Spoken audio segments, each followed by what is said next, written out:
vocês estão? Paz do Senhor, Detetive Júnior. Meu nome é Murilo Oliveira e é uma honra e um prazer trazer mais uma palavra de Deus ao seu coração. Amém? Antes da gente iniciar a nossa aula e eu compartilhar com vocês, eu queria convidar você para que nós fizéssemos uma oração nesse momento. E para isso, queria convidar você a colocar a mão sobre o seu lindo coração. Vem orar comigo, amém? Bora lá? Senhor, eu me coloco diante da Tua presença. Eu coloco a vida de cada um que está assistindo essa aula, Pai. Tira todo obstáculo, todo empecilho para que eles possam entender aquilo que o Senhor tem para ministrar. Que realmente todas as vozes contrárias se calem e que somente a Sua voz seja ouvida nesse momento, Pai. Guarda cada coração, guarda cada família. Ministra agora a Tua paz. Tira toda distração, Senhor. E que cada um venha ouvir aquilo que o Senhor tem para ministrar. É o que nós pedimos em nome de Jesus. Amém. Glória a Deus. Vamos lá? Hoje nós vamos tratar o seguinte tema. E pequei. Mas você pode me perguntar, Murilo, o que é o pecado? Pecado é nada mais, nada menos do que aquilo que te afasta de Deus. Pecado é quando eu e você nós erramos o nosso alvo. Resumindo, é quando nós pisamos na bola. Nós fazemos algo que não agrada o coração do Senhor. E falando sobre pecado, tem um exemplo bem interessante na palavra de Deus, lá em 2 Samuel, no capítulo 11, a partir do versículo 1, e eu quero ler com vocês aqui. Vamos lá comigo na palavra? Diz assim, ó.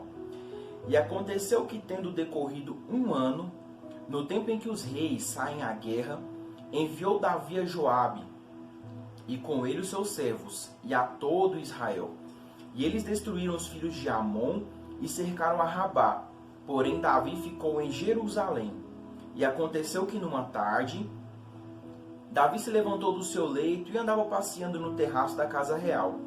E viu do terraço a mulher que estava se lavando. Em outras versões diz que estava tomando banho. E era esta uma mulher muito formosa à vista. E mandou Davi indagar quem era aquela mulher. E disseram, porventura não é esta Betseba, filha de Eliã, mulher de Urias, o Heteu? Então Davi mandou mensageiros e mandou trazê-la. E ela veio, e ele se deitou com ela, pois já estava purificada da sua imundícia. E então voltou ela para sua casa. E a mulher concebeu e mandou dizer a Davi, estou grávida.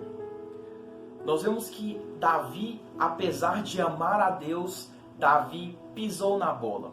Davi pecou. Nós olhamos para a palavra e nós vemos que Davi estava no lugar errado e na hora errada.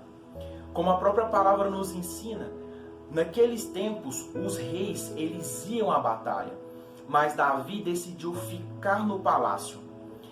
E como Davi estava ocioso enquanto ele estava andando no terraço, ele se deparou com a situação. Ele viu ali uma mulher muito linda. E a beleza de Betseba mexeu tanto com Davi que Davi não conseguiu pensar nas suas consequências. Davi não conseguiu pensar no que a sua ação poderia acarretar para ele futuramente. E nós vemos então que Davi manda chamar aquela mulher e ele se deita com ela. E nesse momento Davi peca. E o nome do pecado de Davi se chamava adultério. Davi ele se deitou com a mulher que era casada. Betseba, como nós vemos na palavra, ela era casada com Urias.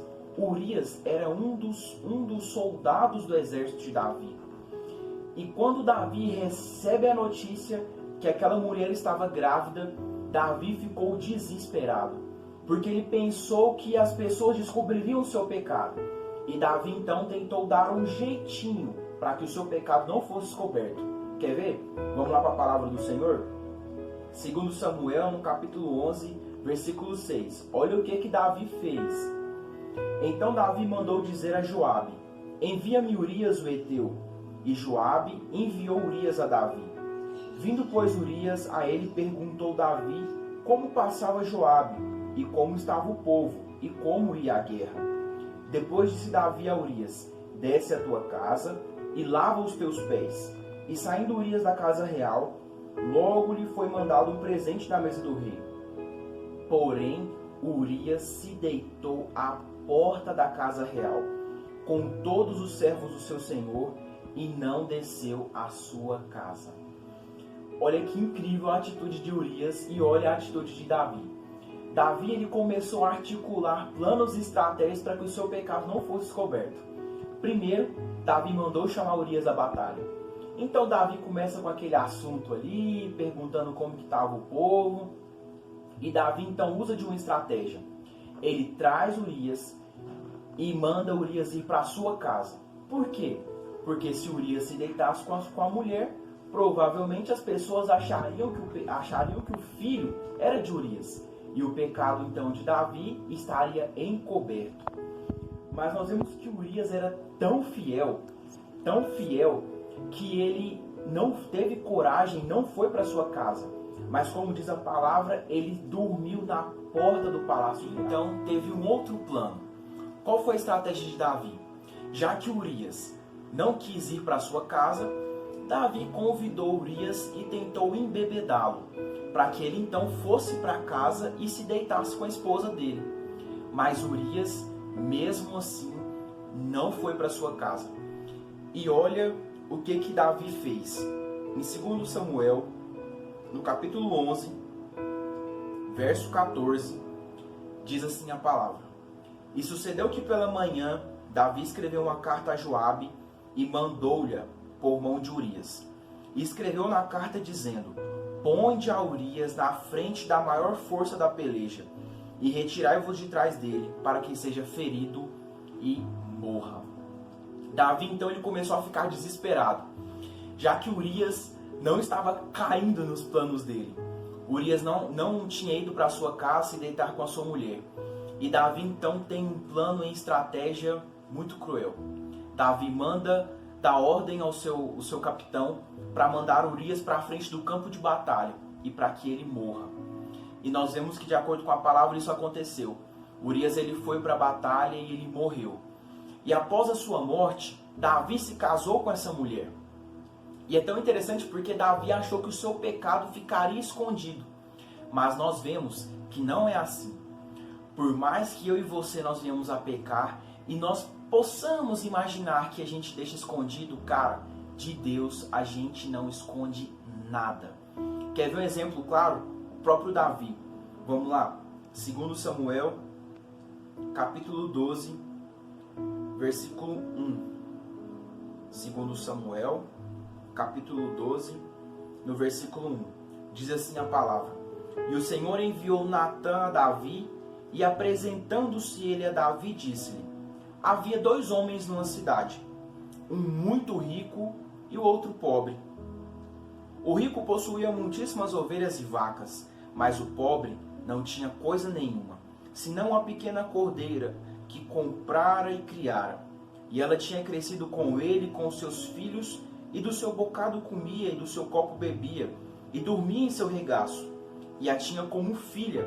E vindo um viajante ao homem rico, deixou este de tomar as suas ovelhas e de suas vacas para assar para o viajante que viera a ele.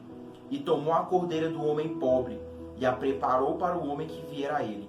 Então o furor de Davi se acendeu em grande maneira contra aquele homem, e disse a Natã: Vive o Senhor, que digno de morte é o homem que fez isso. E pela cordeira tornará a dar quadruplicado, porque fez tal coisa, e porque não se compadeceu. Então disse Natã a Davi: Tu és este homem. Olha que pesado e que incrível isso. Davi achou que o seu pecado ele estava encoberto, mas de Deus não se esconde nada. Por mais que as pessoas não soubessem daquilo que Davi tinha feito, o Senhor viu tudo.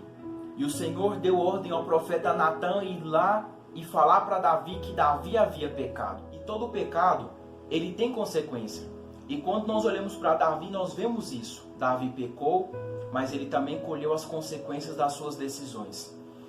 Mas você pode pensar, cara, talvez eu esteja como Davi. Eu pequei, talvez você não matou, você não adulterou, mas você pode ter mentido, você pode estar em vários outros tipos de pecado. E quando se fala sobre pecado, nós precisamos estar atentos. Porque quando nós olhamos para Davi, nós vemos que Davi, para cobertar um pecado, ele cometeu vários outros pecados. E muitas vezes essa é uma das estratégias do inimigo. Ele quer te embaraçar em vários tipos de pecado, quer te prender em várias situações. Porque quanto mais coisas você estiver preso, mais difícil vai ser para você se libertar. E o Senhor tem para você liberdade, o Senhor tem para você uma vida plena. E ainda que você tenha pecado, ainda que você tenha caído, eu quero te dizer que há esperança. Murilo, então como eu posso recuperar o meu relacionamento e a minha amizade com Deus? Fazendo uma coisa, entregando ao Senhor todo o seu coração e pedindo perdão a Ele pelos seus pecados. Sabe, Davi pecou, mas quando nós olhamos para o Salmo 51, Davi ele se arrependeu de todo o coração da sua ação. Nós vemos que no Salmo 51, verso 1 diz assim a palavra: tem misericórdia de mim, ó Deus, segundo a tua benignidade. Apaga as minhas transgressões segundo a multidão das tuas misericórdias.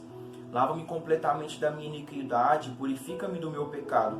Porque eu conheço as minhas transgressões, o meu pecado está sempre diante de mim. Contra ti somente pequei e fiz o que é mal à tua vista, para que seja justificado quando falares e puro quando julgares. Ou seja, esse salmo é uma oração de Davi. E assim como Davi, nós precisamos reconhecer os nossos pecados. Nós precisamos entender que não tem como esconder as coisas do Senhor. Então, se você pecou, cara, se coloca diante de Deus, confessa diante do Senhor o seu pecado, leve isso aos pés do Senhor. Os Salmos também, o próprio Davi, ele dizia que quando ele encobertava, enquanto ele escondia os pecados, os ossos dele gemiam por dentro. Muitas vezes você está escondendo situações, cara, e isso está te fazendo muito mal. Eu queria te convidar a fazer algo diferente hoje. Reconheça o seu pecado diante do Senhor. Peça a Ele perdão. Mas peça perdão e se arrependa de todo o seu coração. Uma das características de arrependimento é que você não volta mais a cometer aquela atitude. Por mais que você sinta vontade, você vai correr daquilo de qualquer forma. Nós olhamos para Davi, Davi se arrependeu de todo o seu coração. Prova é que a palavra do Senhor diz que nós vemos que Davi ele é um homem segundo o coração de Deus. Por quê? Por mais que Davi errasse, ele sabia reconhecer isso diante de Deus e sabia se rasgar diante do Senhor e pedir perdão ao Senhor por isso.